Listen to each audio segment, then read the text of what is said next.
Baiklah, salam semuanya. Kembali lagi bersama saya Alvin.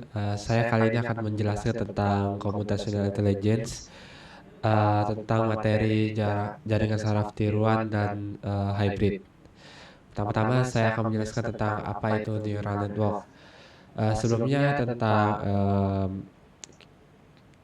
materi yang akan diuaskan, yang mana dari pengalaman kakak sebelumnya, materi yang akan diuaskan tuh di teori, setengah teori, ya pengertian-pengertian dan sebagainya. Kemudian ada hitung-hitungan. Untuk hitung-hitungannya sendiri hanya di jaringan saraf tiruan aja ya. Untuk di hybrid nggak ada hitung-hitungan. Oke. Karena itu kakak akan menjelaskan tentang pengertian-pengertian ya di video kali ini. Baiklah, kakak akan jelaskan apa itu neural network. Neural network sendiri atau jaringan saraf tiruan adalah model komputasi dalam kecerdasan buatan yang terinspirasi oleh struktur biologis otak manusia untuk mengenali pola dan memproses informasi secara mandiri. Seperti yang kita ketahui pada jaringan otak sendiri terdapat banyak saraf yang saling terhubung satu sama lain. Nah, di neural network sendiri juga sama, yang mana pada neural network dari saraf-saraf yang saling terhubung satu sama lain. Saraf-saraf ini bisa sangat banyak sekali, tergantung dengan besarnya komputasi yang kita perlukan. Oke. Sistem ini terdiri dari simpul pemrosesan yang disebut dengan neuron yang terorganisir dalam tiga bagian utama. Yang pertama adalah lapisan input, yang kedua adalah lapisan tersembunyi atau hidden layers, yang ketiga adalah lapisan output. Lapisan input sendiri, jika kita ibaratkan em, sebuah gambar itu seperti computer vision, kita misalkan seperti computer vision kita inputkan sebagai gambar, yang mana gambar tersebut akan dimasukkan ke berbagai hidden layer. Hidden layer sendiri akan bekerja untuk memproses apakah gambar tersebut, jika kita misalkan dengan klasifikasi, apakah gambar tersebut terdapat mobil dan sebagainya. Terus di lapisan outputnya akan ditunjukkan bahwa apakah di gambar tersebut ada mobil atau tidak. Oke. Di mana setiap koneksi antar neuron memiliki bobot yang menentukan tingkat kepentingan sesuatu data. Dengan mengalirkan data melalui lapisan-lapisan tersebut dan menyesuaikan bobotnya, selama proses pelatihan, neural network mampu mempelajari hubungan yang sangat kompleks untuk menjalankan tugas-tugas rumit seperti pengenalan gambar, seperti yang kakak jelaskan yang sebelumnya, pemrosesan bahasa alami, hingga pengambilan keputusan otomatis dengan tingkat akurasi yang tinggi. Oke. Kemudian kegunaan neural network memiliki kegunaan yang sangat luas karena kemampuannya untuk mempelajari pola dari data yang tidak terstruktur. Oke, yang pertama adalah computer vision. Seperti yang kita ketahui, terdapat jenis atau bisa dibilang um, turunan dari neural network, yaitu adalah convolutional neural network. Itu kalian akan mempelajarinya di deep learning. Computer vision sendiri adalah salah satu bidang yang paling populer di Universitas Multidata Palembang, yang mana hampir 70% dari mahasiswa yang mengambil tugas akhir hampir seluruhnya mengambil topik computer vision. Dan 20%-nya rata-rata ada yang ngambil text processing dan 10%-nya yang lainnya. Oke. Computer vision, pengenalan wajah, digunakan untuk sistem keamanan smartphone dan aksesoris otomatis. Yang kedua adalah kendaraan otonom, memungkinkan mobil tanpa pengemudi untuk mengenali lampu lalu lintas, jalan kaki dan kendaraan lain secara real time. Yang ketiga adalah analisis medis, mendeteksi penyakit seperti kanker melalui pemindaian sinar X atau MRI dengan akurasi tinggi. Yang kemudian adalah pemrosesan bahasa alami (NLP). Neural network, terutama arsitektur transformer, menjadi otak di balik asisten digital dan chatbot cerdas.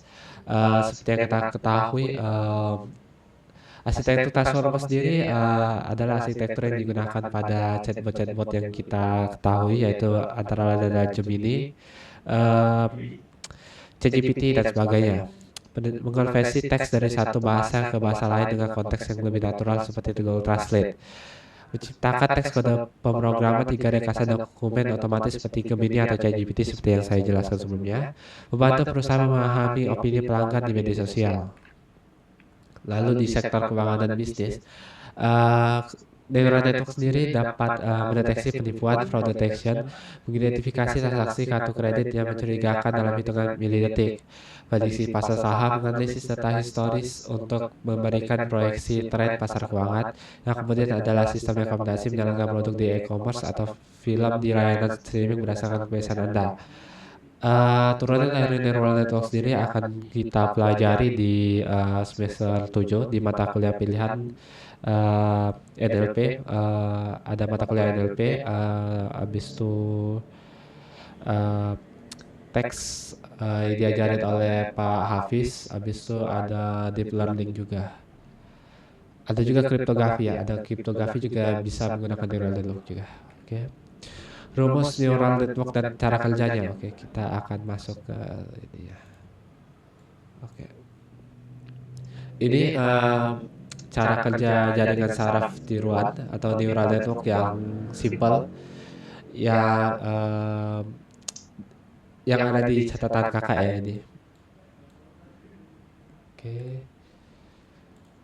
Tahap inisiasi bobot dan bias. Yang pertama itu ada tahap inisiasi bobot dan bias, yang mana kita di soal UAS nantinya akan diberikan gambar seperti ini. Gambarnya yaitu ada 0,4 minus 0,7 yaitu adalah input layer. Terus ada 0,1 minus 0,2, 0,4, 0,2 yaitu adalah hidden layer. Terus ada output layernya adalah 0,2 sama minus 0,5, terus ada target. Untuk X1 sama X2 ini disebut sebagai X1 X2. Kita dapatnya dari tabel di sini. Kalau kakak sebelumnya dikasih tabel. Terus ada targetnya. Target dari output kita tuh apa? Terus ada hidden layer. Cara menentukan bobot pada hidden layer kayak gini, V1, V21. Kita tuh lihat ini ya, lingkaran ini. Lingkaran ini satu ini melambangkan X1, lingkaran ini melambangkan X2, lingkaran ini melambangkan X1 lagi, ini melambangkan anggaplah di Y1, di Y2, oke. Jadi X1 ke Y2, jadi V12.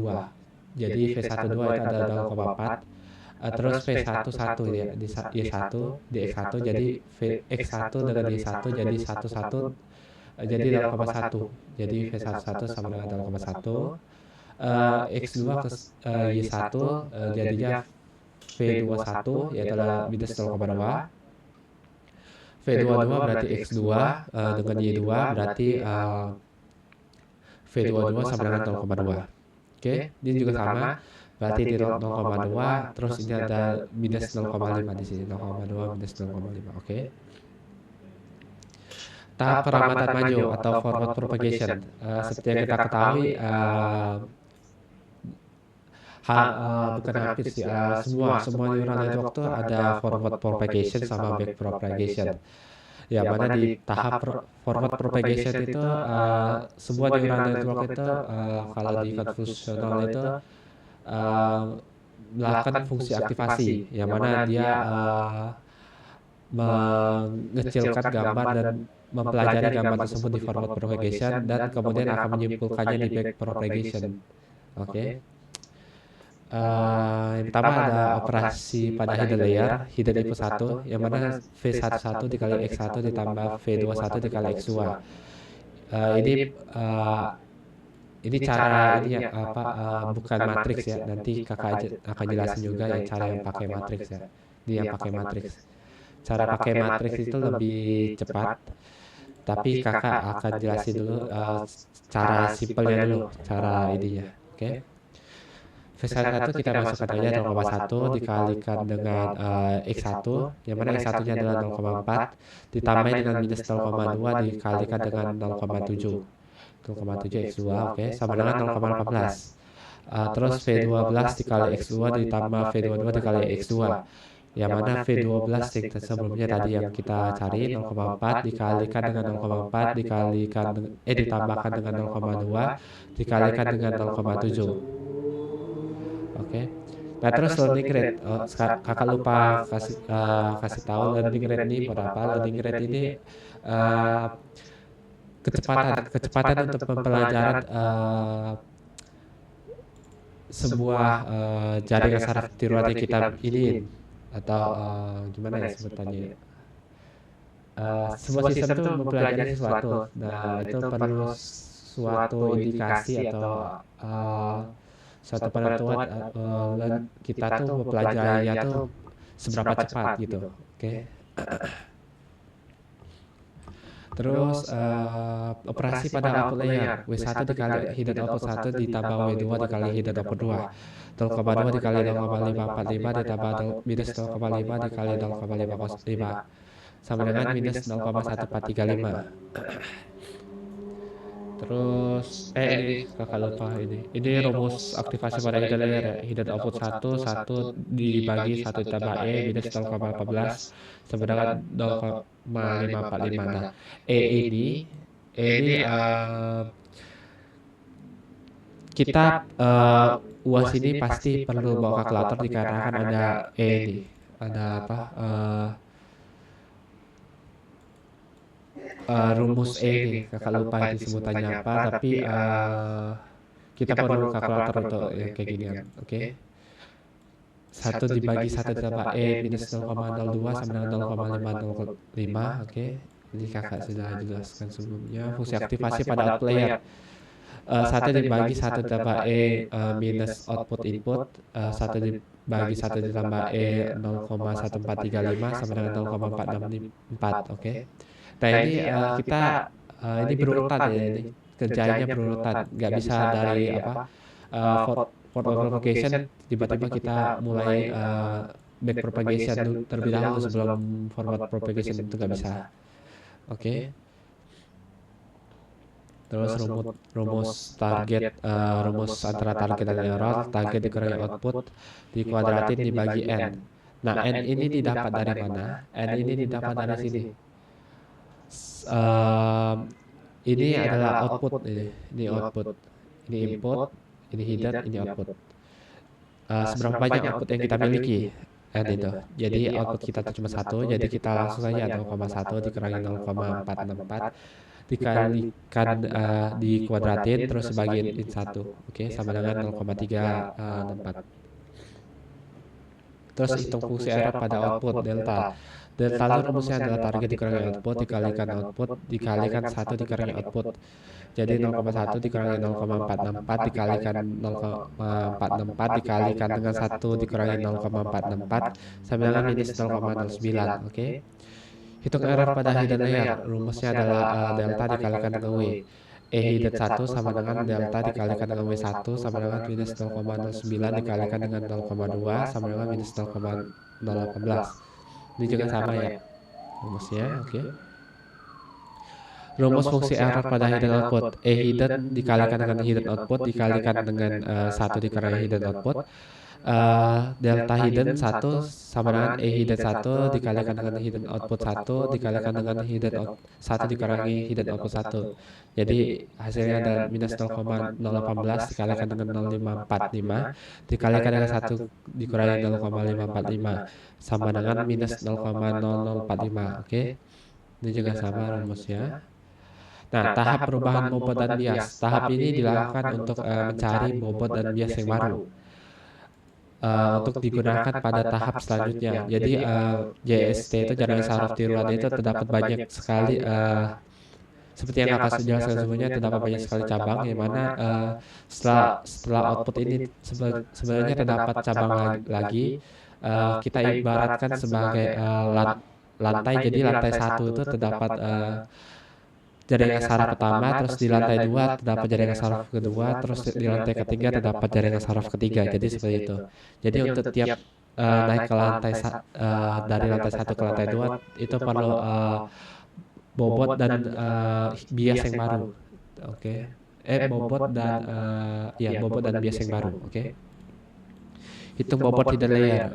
Ini rumusnya adalah learning rate yang sebelumnya kakak jelaskan dikalikan dengan delta hidden dikalikan dengan X. Jadi 0,5 dikalikan dengan minus 0,004 dikalikan dengan 0,4 sama dengan minus 0,009. Nah, ini dari mana ininya? Dari sini ya. Oke. Ini juga sama rumusnya. Tan perubahan bobot output layer. Jadi learning rate dikalikan dengan delta dikalikan dengan hidden output.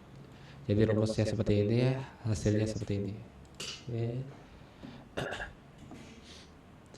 Update bobot hidden layer. Nah, jadi hasil dari kita hitung bobot hidden layer dan bobot output layer kita tambahkan ke sini, ke V yang lama kita tambahkan ke V yang baru. V lama ditambahkan dengan yang ini, jadi didapatkan V yang baru. Oke. 0,1 ditambahkan dengan minus 0,009 sama dengan 0,0991 dan sebagainya. Ini juga sama sih rumusnya. Oke. Nah, terus kakak akan jelaskan tentang cara penggunaan matriks untuk menghitung jaringan saraf tiruan ini.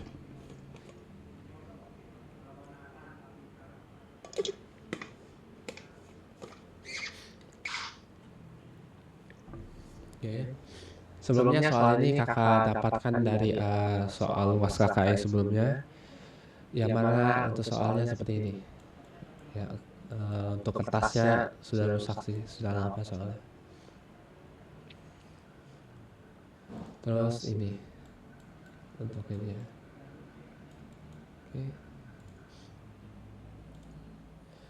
Oke. Pertama tahap inisiasi bobot dan bias.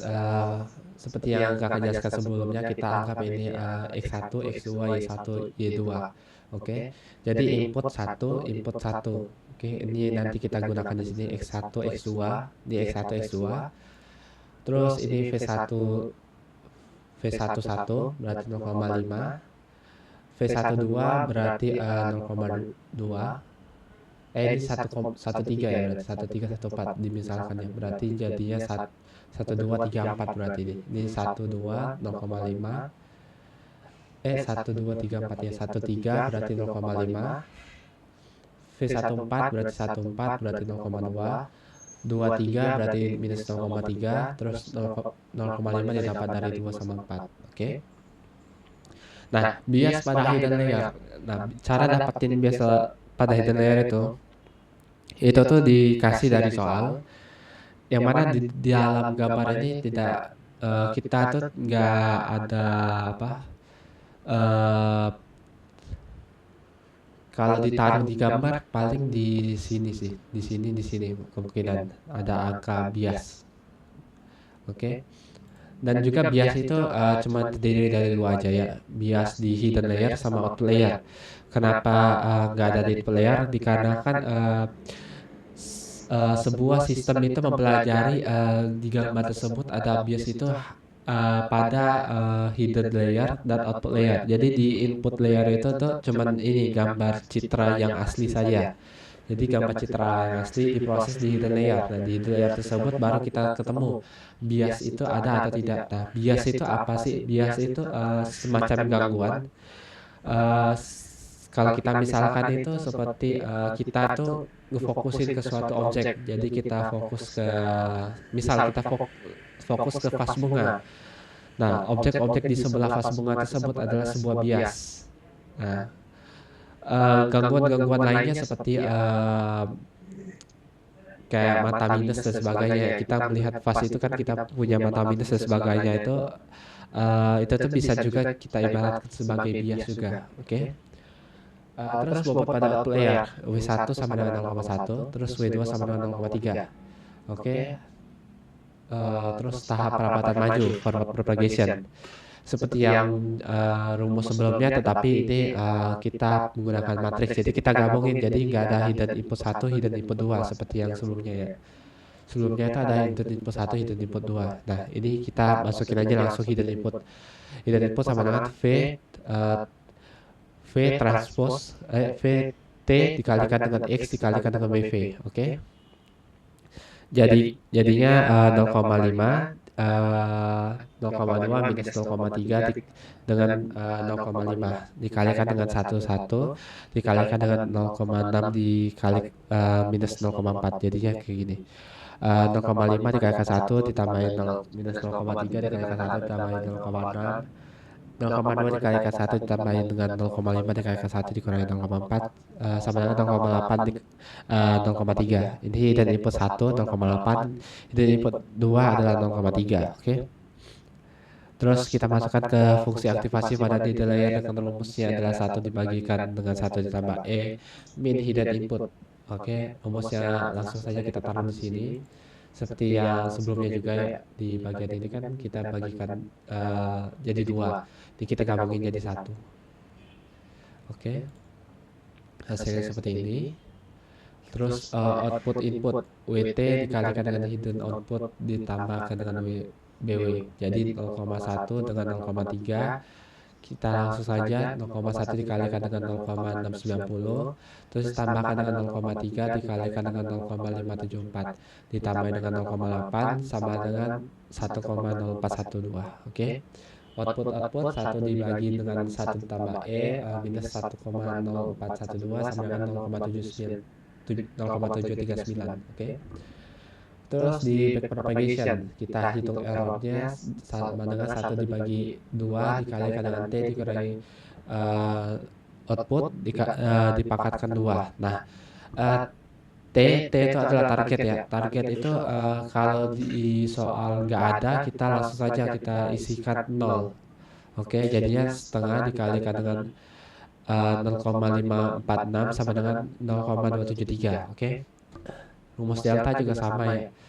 Seperti yang sebelumnya, jadi target dikurangi dengan ini output dikalikan dengan ini dikalikan dengan 1 dikurangi 0,739 sama dengan minus 0,142. Oke. Hidden sama dengan delta dikali W ini juga sama 0,142 dikalikan dengan 0,1 dengan 0,3 jadinya seperti ini. Oke. Oh ya, ini pembulatannya tuh pembulatan untuk JST ini kan ada banyak angka apa di belakang koma. Nah, itu adik-adik sekalian bisa bulatin menjadi 3 digit di belakang koma ya untuk angka-angkanya. Jadi biar enggak banyak-banyak angka di sini ya. Jadi 3 digit di belakang koma. Oke, kalau angka 5 jika terjadi sebuah kasus di mana 0,1235 kita bisa langsung saja naikin jadi 0,124. Oke. Kemudian menghitung fungsi error pada hidden output seperti yang sebelumnya, delta hidden sama dengan minus 0,014. Oke, dikalikan dengan 0,090 dikalikan dengan 1 dikurangi 0,090. Ini juga jadi hasilnya minus 0,003 sama minus 0,011. Oke. Terus di bagian tahap perubahan bobot dan bias seperti yang sebelumnya ya, untuk naik dari lantai 1 ke lantai 2 itu kita memerlukan bobot dan bias yang baru. Jadi kita perlu cari V baru sama bias baru. Nah, kita rumusnya sama juga 0,5 dikurangi 0,003 dikurangi 0,001 dikurangi 0,011 dikalikan dengan 11. Jadi hasilnya seperti ini. Terus ini juga sama, hasilnya seperti ini. Terus di bagian ini juga sama, hasilnya seperti ini. Oke, terus kita tinggal tambahin aja 0,5 dikalikan dengan ini hitung bias pada output layer. Oke, minus 0,071 kita tinggal tambahin aja ini sama. Nah, terus ditemukan bobot hidden layer baru yang mana V13 sama dengan 0,498, V14 sama dengan 0,198, V23 sama dengan minus 0,306, terus V24 sama dengan 0,494. Nah, ini juga sama semua sih ini. Terus di soal luas nantinya berapa lantai atau berapa banyak nih jalannya. Nah, kalau di UAS kakak sebelumnya itu cuman sekali aja ini. Jadi cuma sekali ini aja terus selesai gitu. Oke. Nah, terus hybrid. Di UAS kakak sebelumnya hybrid itu untuk teori itu isinya full teori, nggak ada hitung-hitungan sama sekali. Jadi untuk adik-adik sekalian harap diketahui ya cara kerja dari sistem hybrid itu seperti apa. Yang mana itu adalah hal yang penting dikarenakan nantinya di UAS nantinya akan ditanyakan seperti contohnya kalau di kakak sebelumnya di kasus kakak sebelumnya itu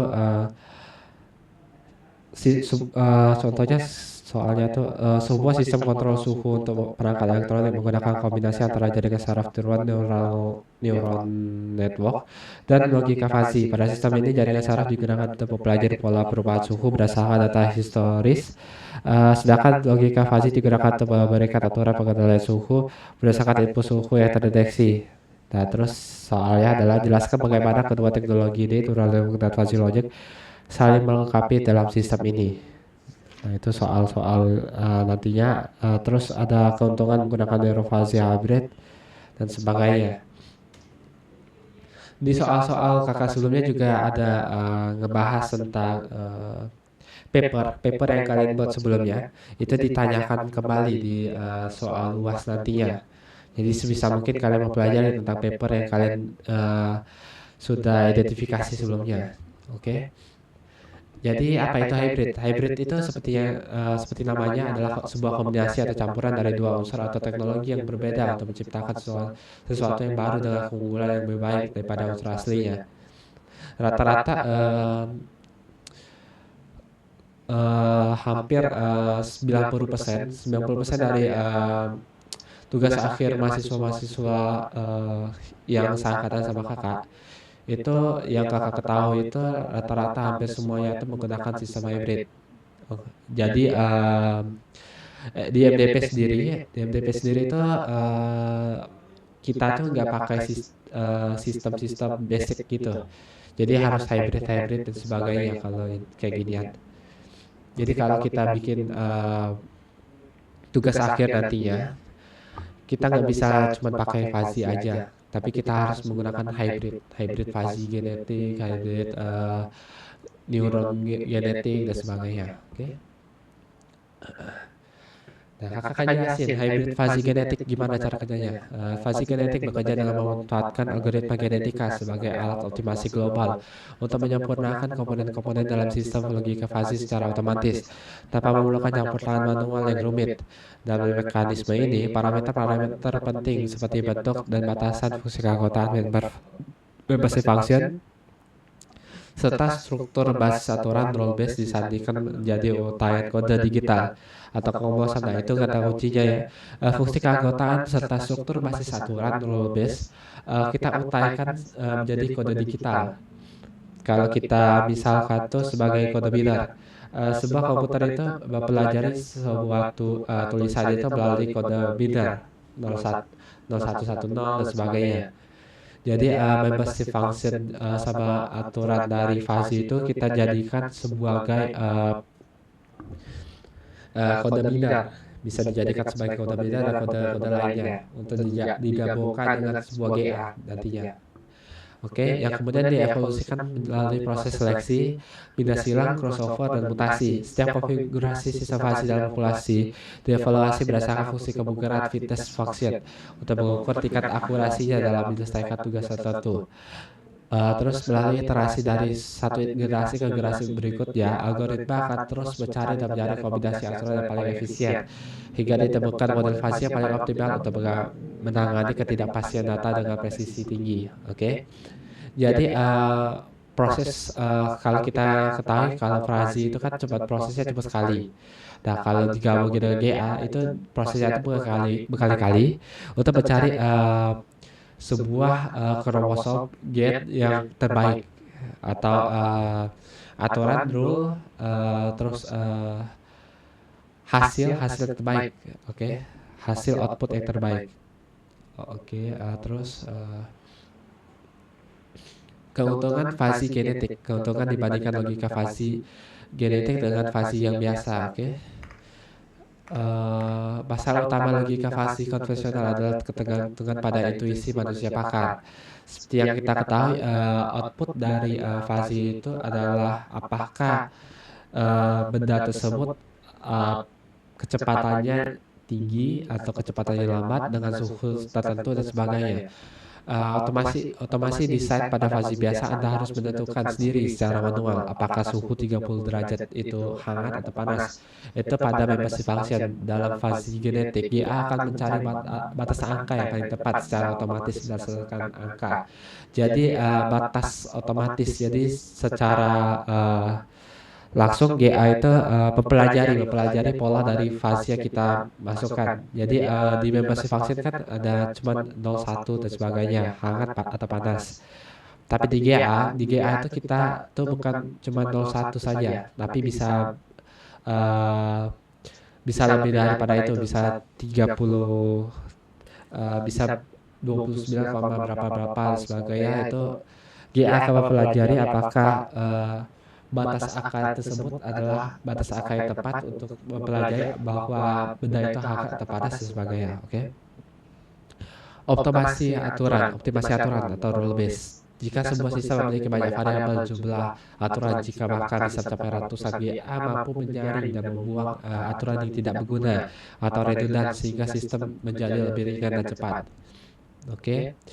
Presisi tinggi karena GA mencari solusi secara global. Ia dapat menemukan bentuk fungsi keanggotaan, misalnya overload check atau segitiga yang paling pas untuk meminimalkan tingkat kesalahan atau error. Oke.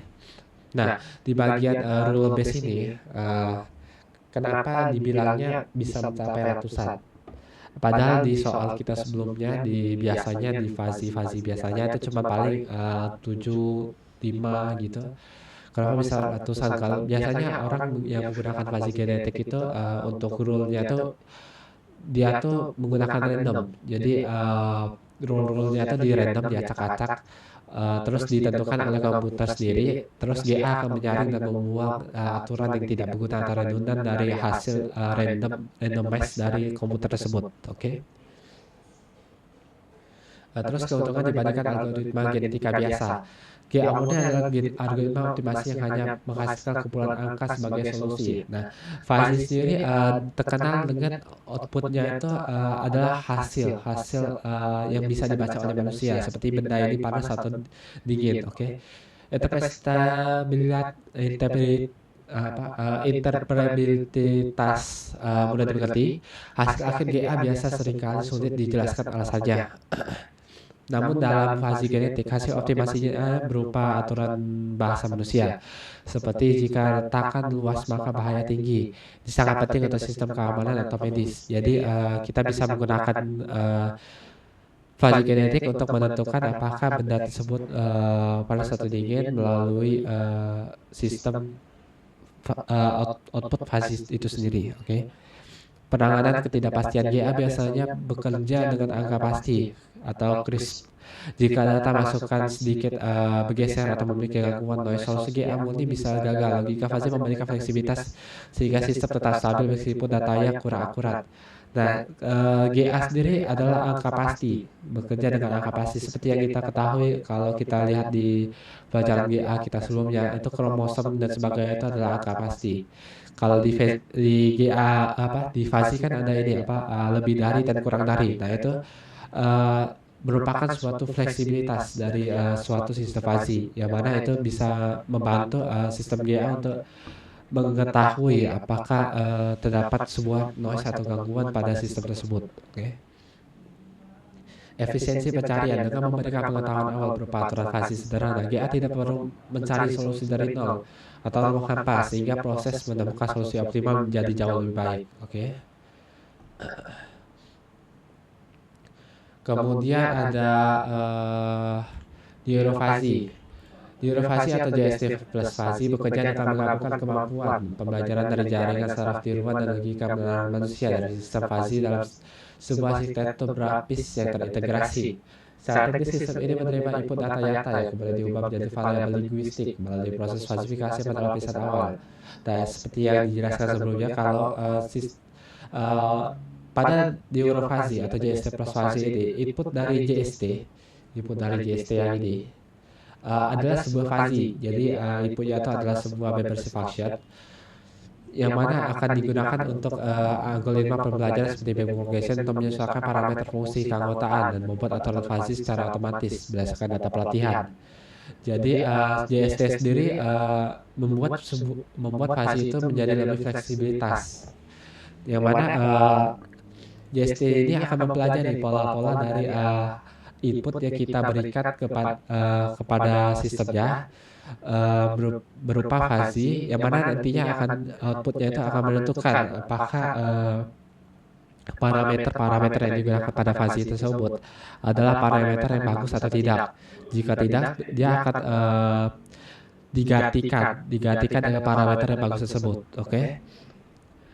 Terus melalui proses inferensi yang terjadi dalam lapis-lapis saraf, sistem mampu memetakan hubungan input-output melalui logika aturan jika maka yang dinamis, yang pada akhirnya dikonversi kembali menjadi nilai output yang tegas melalui tahap defasifikasi sehingga menghasilkan model yang memiliki akurasi tinggi sekaligus tetap mudah diinterpretasikan oleh manusia. Oke. Nah, ini adalah contoh arsitektur neurofuzzy ya. Ini berupa fuzzy, inputnya ini berupa fuzzy. Nah, terus kita masukkan seperti di JST sebelumnya, input layer, terus ada hidden layer. Terus kita JST akan mempelajari dari input layer dan hidden layer tersebut apakah terdapat suatu kejanggalan atau suatu data yang baru. Terus akan diproses melalui rule, terus kita masukkan ke output. Nah, di output sendiri akan bekerja untuk mencari tahu apakah parameter dari fuzzy yang sebelumnya ini adalah bagus atau tidak. Setelah semua hasil ini bagus, yang mana kita bisa menambahkan pada neurofuzzy ini, kita bisa menambahkan sebuah patience 10 untuk menentukan apakah arsitektur neurofuzzy yang kita masukkan tersebut sudah baik atau belum di 10 putaran. Jika sudah baik di 10 putaran tersebut, maka proses akan berhenti, yang mana akan memunculkan suatu arsitektur terbaik dari proses-proses sebelumnya. Oke. Terus akan mendapatkan nilai tingkat akurasinya berapa gitu. Oke. Kalau menggunakan JST biasanya untuk parameternya itu tidak bukan JST sih, fuzzy biasa itu tidak di parameternya itu adalah parameter tetap dan tidak berubah-ubah kalau untuk fuzzy biasa. Jadi kalau adik-adik sekalian pengen tugas akhir ya bagusan menggunakan neurofuzzy ini daripada fuzzy biasa. Okay. Terus keuntungan neurofuzzy dibandingkan JST. Masalah utama JST adalah sifatnya yang black box, sulit dipahami proses pengambilan keputusannya. Dikarenakan JST tersebut tidak ada parameter pengambilan keputusannya. Jika fuzzy tersebut kan memiliki parameter keputusannya, yaitu adalah rule. Oke, terus imperatibilitas atau transparansi, JST menyimpan pengetahuan dalam angka bobot. Yang abstrak, neurofuzzy menyajikannya dalam bentuk aturan jika maka yang bisa dibaca dan dipahami oleh manusia. Input pengetahuan awal pada JST biasa Anda tidak bisa memasukkan saran pakar secara langsung. Model harus belajar dari nol melalui data. Pada neurofuzzy Anda bisa memasukkan aturan awal dari pakar sebelumnya ke proses pelatihan dimulai. Oke. Struktur yang lebih jelas menentukan jumlah lapisan dan neuron pada JST seringkali dilakukan dengan coba-coba atau trial dan error. Neurofuzzy memberikan struktur yang biologis berdasarkan jumlah aturan fuzzy yang dibutuhkan. Nah, seperti yang kakak jelaskan sebelumnya, kalau menggunakan neurofuzzy ini kita tuh nggak perlu coba-coba atau trial and error. Jadi sistem tersebut yang mencobanya. Jadi sistem tersebut yang menentukan apakah hasilnya ini adalah bagus atau tidak. Jadi kita tidak perlu untuk coba-coba apakah JST ini baik atau tidak. Oke. Keuntungan neurofuzzy dibandingkan fuzzy. Masalah utama logika fuzzy adalah ia tidak bisa belajar secara mandiri. Otomatisasi pembelajaran dalam fuzzy biasa adalah Anda harus menentukan titik-titik fungsi anggota secara manual. Misal di angka berapa suhu disebut panas, neurofuzzy menggunakan menggunakan algoritma JST untuk mencari titik optimal tersebut secara otomatis dari data. Seperti yang kakak jelaskan sebelumnya, kalau neural fuzzy ini membantu fuzzy untuk menentukan parameter yang terbaik. Oke.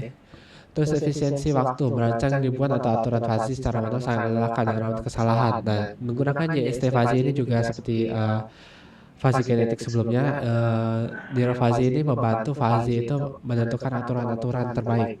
Oke. Terus akurasi lebih tinggi karena didukung oleh algoritma optimasi seperti backpropagation. Neural fuzzy biasanya memiliki tingkat kesalahan RMSE yang lebih kecil dibandingkan sistem fuzzy yang dirancang manual oleh manusia. Oke. Terus neurogenetik bekerja dengan menerapkan prinsip evolusi biologis ya, algoritma genetika untuk mengoptimalkan parameter atau arsitektur jaringan saraf tiruan secara otomatis. Dalam sistem ini, sekumpulan model jaringan saraf dianggap sebagai sebuah populasi, di mana setiap individu memiliki kromosom yang menjadikan informasi penting seperti nilai bobot, bias, atau struktur lapisan jaringan. Oke. Seperti yang sebelumnya, bahwa genetik tersebut adalah simpelnya sebuah input untuk jaringan saraf tiruan. Jadi proses dimulai dengan mengevaluasi kinerja setiap individu menggunakan fungsi kepengurangan fitness function, biasanya berdasarkan tingkat akurasi atau nilai galak terkecil. Lalu memilih individu terbaik untuk menjalani operasi genetika berupa seleksi, pindah silang, crossover, dan mutasi. Melalui iterasi generasi yang berulang, mekanisme ini secara efektif mencari solusi global yang paling optimal, sehingga memungkinkan jaringan saraf untuk menemukan konfigurasi terbaik dan menghindari jebakan lokal optimal yang sering menjadi kelemahan pada metode pembelajaran konvensional seperti backpropagation. Berikut adalah arsitektur neurogenetik. Yang pertama adalah initializing random population seperti genetik algoritma sebelumnya. Terus training network by BPNN and evaluating the fitness of each chromosome MSA. Nah, untuk BPNN sendiri itu adalah algoritma yang ditambahkan di jurnal atau artikel ilmiah yang kakak temukan untuk gambar ini.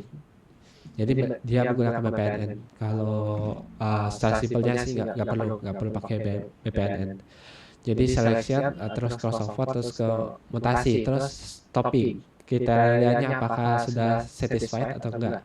Jika iya, network parameternya dioptimasi dan outputnya akan kita ini prediksikan apakah tingkat akurasinya tinggi atau tidak. Jika tidak, kita mulai dengan gen terbaru atau new population seperti yang sebelumnya. Oke. Keuntungan neurogenetik, keuntungannya dibandingkan dengan JST, biasanya yang dilatih menggunakan metode berbasis gradient seperti backpropagation, menghindari lokal optima. Nah, ini Pak Ezar selalu membicarakan tentang lokal optimal. Nah, backpropagation sendiri seringkali terjebak di lembah solusi yang tampak bagus tapi bukan yang terbaik atau lokal optimal. GA melakukan pencarian secara acak dan luas global search sehingga mampu melompat keluar dari jebakan tersebut untuk menemukan solusi yang benar-benar optimal. Oke. Terus optimasi arsitektur atau topologi optimization. Pada JST biasa, Anda harus menentukan jumlah hidden layers dan neuron secara manual, trial and error. Terus kalau di neurogenetik itu dapat berevolusi, jadi struktur jaringannya itu bisa dicari melalui output dari neurogenetik ini. Jadi jumlah hidden neuronnya itu akan bertambah secara manual atau berkurang secara manual, tergantung dengan apakah menggunakan hidden layer atau neuron dengan jumlah tersebut adalah terbaik atau tidak. Jika tidak, ya akan ditambahkan atau dikurangkan. Oke. Tidak membutuhkan fungsi diferensial atau backpropagation. Tidak membutuhkan fungsi diferensial. Backpropagation menutup fungsi aktivasi yang dapat diturunkan atau diferensial. Dia tidak peduli dengan hal itu, sehingga Anda bisa menggunakan fungsi aktivasi atau struktur jaringan lebih eksotis dan kompleks. Nah, kalau backpropagation sendiri menuntut sebuah fungsi aktivasi ya. Fungsi aktivasinya tuh yang paling simpelnya tuh adalah fungsi aktivasi RSA, yang mana fungsi aktivasi itu diperlukan untuk backpropagation. Jadi sebuah big propagation diperlukan sebuah fungsi aktivasi ya. Untuk RSA sendiri fungsi aktivasinya itu nanti akan dipelajari di deep learning di segmentation nantinya, di bagian segmentation. Jadi neural network sendiri atau convolutional neural network sendiri dibagikan menjadi beberapa klasifikasi yang mana nggak cuma deteksi sama klasifikasi aja. Jadi terdapat banyak bagian cabang-cabang lainnya untuk neural network nantinya. Oke. Keuntungan genetik, keuntungan dibandingkan GA biasa ya. Algoritma optimasi bukan model pembelajaran sensorik atau kognitif. Oke. GA murni itu algoritma optimasi ya. Jadi kemampuan pemetaan pola yang kompleks. GA biasa sangat hebat dalam mencari angka optimal, tetapi ia tidak memiliki struktur untuk memproses data berdimensi tinggi seperti gambar atau suara. Nah, ini juga kelemahan dari genetik algoritma ya, yang mana dia tuh nggak bisa membaca gambar atau suara. Dia memerlukan suatu tambahan. Kalau kita ibaratkan tuh sebuah ekstraksi fitur untuk mengubah gambar atau suara tersebut menjadi sebuah kromosom. Nah, tapi dengan digabungkannya dengan JSTGA memiliki wadah situs saraf mana menangani tugas-tugas pengenalan pola yang rumit. Jadi gambar tersebut kan kita tuh nggak bisa mengenalinya langsung gambar tersebut terdapat mobil tersebut nggak bisa. Dia tuh harus dipelajari tuh pola-polanya. Jadi di gambar tersebut apakah warnanya hitam, apakah polanya tersebut adalah sebuah mobil, apakah polanya tersebut memiliki roda dan sebagainya. Di situ akan dipelajari di JST. Kecepatan konfigurasi pada fase akhir. Jika GA digunakan sendirian untuk masalah yang sangat detail, ia seringkali lambat mencapai titik presisi 100%. Dalam sistem hibrida, GA bisa digunakan untuk menemukan area terbaik bobot awal, lalu JST dapat menyempurnakannya dengan cepat. Oke. Representasi pengetahuan JST memberikan cara yang terorganisir untuk menyimpan pengetahuan dalam bentuk bobot dan koneksi. Sementara GA murni hanya berupa kumpulan parameter tanpa struktur pemrosesan informasi yang jelas. Oke. Maka sekian dari penjelasan kakak untuk pembahasan soal-soal untuk UAS Computer Intelligence nantinya. Kakak nggak bisa jelasin tentang praktikum nantinya, dikarenakan untuk praktikum tersebut banyak probabilitas yang ini. Untuk soal-soal praktikum itu selalu berubah tiap tahunnya, jadi kakak nggak bisa nentuin untuk adik-adik sekalian mempelajari praktikum itu, praktek itu mempelajari apa itu nggak bisa kakak. Jadi kakak mendoakan supaya adik-adik sekalian bisa mempelajari untuk bagian praktikum tersebut sendirian. Bisa melalui codingan-codingan yang Bapak berikan sebelumnya, terus kita importkan ke Gemini dan sebagainya atau ChatGPT dan sebagainya.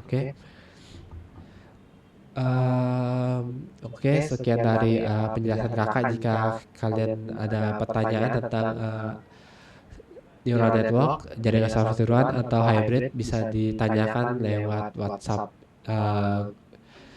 kakak yang ada di grup kelas. Oke, sekian dari